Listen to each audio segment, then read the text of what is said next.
is mighty sweet. Liberty sows its seed at Farpoint Farms. Hey guys, it's Eric. Hey, check it out. So a couple weeks ago I put out a video on this and it seemed to do okay. People had some pleasant things to say. Well, I went and dug out the original rifle that I got, and that is this Crossman 2100 Classic. And this is mine from when I think I bought this when I was 14 or 15 with my own hard-earned money back in those days. And it's in okay shape. You can see I've got some genuine Army OD green duct tape that is still on there from back when I was that age. The stock got a little bit wiggly. You can kind of see it just barely has some wiggles to it. And of course I could go in there and tighten it up now that I understand how these things operate, but it kind of takes the fun out of it, doesn't it? So I'm going to show this thing off to you. We'll do a little shooting. It does still shoot, but it has seen a long and storied life. It is a great rifle. It's all metal here. This is an adult-sized rifle, so when you're holding it, it does have the longer stock, the longer forearm there, so that's nice. Now, it does have a BB reservoir down here at the bottom. You open that up, feed your BBs into that right there. Oop, close that back up, and then to load the chamber up here, you see this right here, pull that back, and you would shake that, and the next thing you know, you'd have your BBs loaded in here. And I think it was 18 shots you could get preloaded in that. Of course, if you didn't want to do that, you could also pull back on this and single load pellets, which I did quite often. And I did hunt with this thing, squirrels, and I got a snake with it once, a couple times actually. And so we would eat. We would take this thing camping. My buddies and I would go camping. I remember in particular, we took the entire April break, other than Easter. We went out for the whole week off of school, 3 of us, and camped in the snow and caught or shot a lot of our food. So I don't know if squirrels were off season back then, but as a teeny bopper, you know, these things don't really bother you that much. Might be hard to see here, but the bluing is long gone on the barrel. It does have a light coat of rust. But other than that, it's in pretty good shape. Now, I'm going to tell you all a little story about this. At one point, I kid you not, at one point this had a bayonet attached to it. Yeah, because you know the 80s were like Rambo and Arnold Schwarzenegger with Predator and Commando. So, you know, well, we were young. Let's just leave it at that.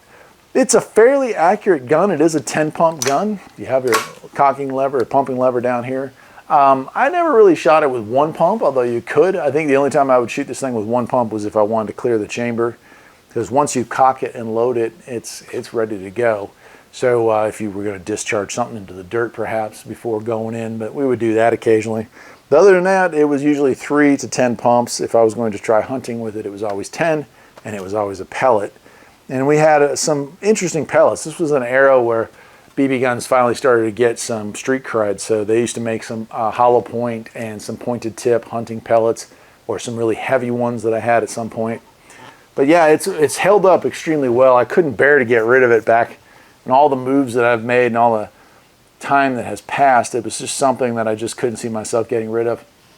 And when I got my first house, I had a little farm of my own before we moved up here even, and that I used to do a lot of shooting, just target shooting with this thing, and it's still fairly accurate. The barrel's probably about shot out from all the BBs that I've put through it, but it still works. Now this is a 177 caliber, it's not the 22. They did make a 2200 Classic that was had a wooden stock and shot 22 caliber pellets. This is not. This is the BB 2100 Classic. I have no idea what the date code would be on that, but like I said, mid 80s to late 80s. It is made in Farpoint, New York, USA. So give you an idea how old that is.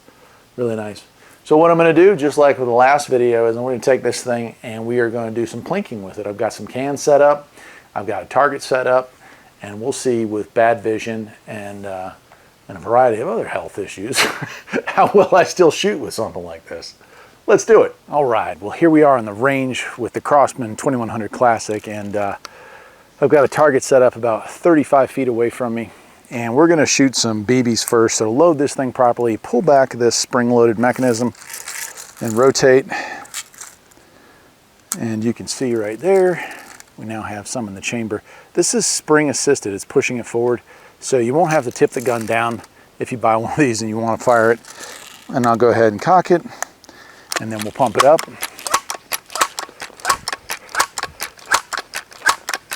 We're gonna do 8 pumps. Now it has been a very, very long time since I have fired this rifle, so it might blow some cobwebs out of it when it finally goes bang here, but let's give it a try.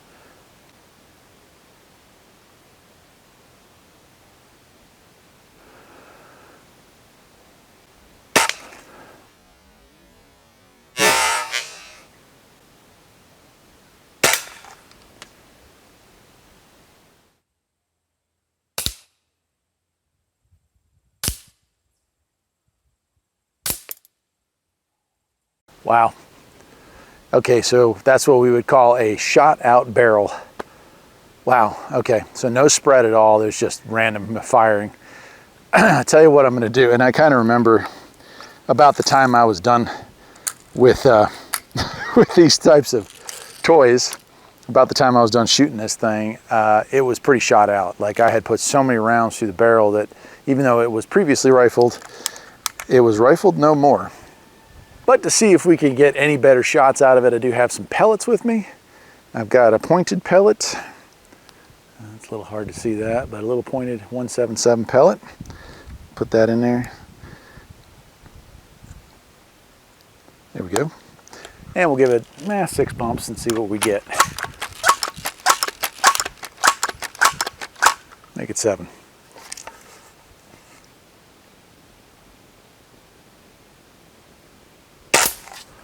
All right, let's see where that landed.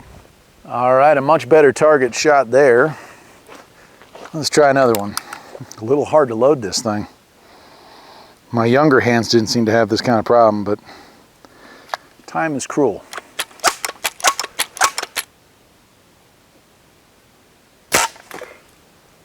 Nailed it. Let's take a look and see what it did to that apple with that hunting round, that polymer tipped hunting round. All right, we've got a clean entry. You can see it there. And it did blow a chunk out the back. You can see it kind of obliterated it. Very interesting. Kind of cool. Well, I guess that'll do it for the Crossman 2100 Classic. It's a classic. Bought this probably in 1989, 88, somewhere around there, and still functional. No repairs, no upgrades. The only thing I do is I've put a little lube in the cylinder where the pump goes just to make sure that it would pump. The stock is a little wiggly, but with that tape on there that I probably put on in 91, she's still holding strong. Well, I hope you enjoyed this video. It's a little different for the channel, but also a little bit fun. And if you're looking at maybe getting into a backyard hobby, these things don't bother the neighbors. They're fun to shoot. And in a pinch, I guess you could call it a squirrel getter. Till next time, my friends, take care.